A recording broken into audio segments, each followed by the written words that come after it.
எல்லோருக்கும் எல்லா தொழிலும் வருவாய் தந்துவிடாது. அவரவர் கர்மாப்படி எதை செய்து வருவாய் ஈட்ட வேண்டும் என்று இருக்கிறதோ அதை செய்துதான் வருவாயை ஈட்ட வேண்டும். அது இல்லாமல் அதை தெரிஞ்சிக்காம அறியாமல் அந்த கர்ம ஞானம் இல்லாமல் சில பேர் என்ன பண்ணுவாங்கன்னா, பல இடங்களில் வாய் வைக்கின்ற சில மிருகங்களைப் போல தங்கள் உறவு மிகவும் ஆழமானதாக கூறும் உறவுகள் கூட தங்களது கைபேசிகளை மட்டும் தங்களுடைய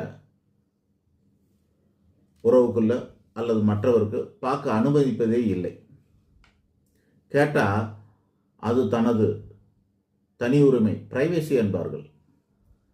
பரஸ்பரம் நம்பிக்கை இல்லாததும் வெளிப்படை தன்மை இல்லாததும் நான் அறிவும் தைரியமும் சக்தியும் பற்றும் கடமையும் உள்ள உண்மையான இந்து சனாதன உணர்வாளன். அவ்வளவு எளிதில் எனது மத தர்மத்தை விட்டு கொடுத்து விட மாட்டேன். ஆனாலும் அனைத்து மதத்தினரையும் நேசிப்பேன்.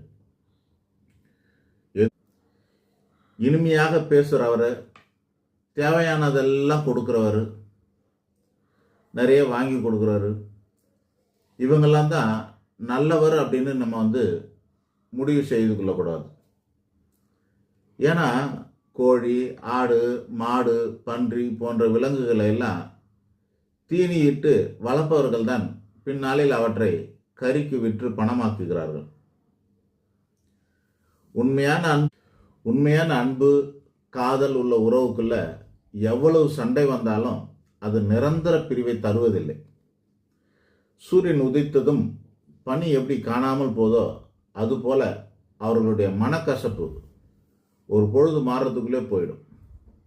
காரணம் என்னன்னா, அவங்க மனசுக்குள்ளே சொல்லிக்கொள்வது என்னன்னா, அன்பே உன்னை எனக்கு நிரம்ப பிடிக்கும், ஆனால் உனது ஒரு சில செயல்கள் தான்.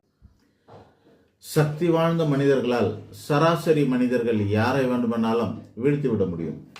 ஆனால் நிறைந்த புத்திமான்களை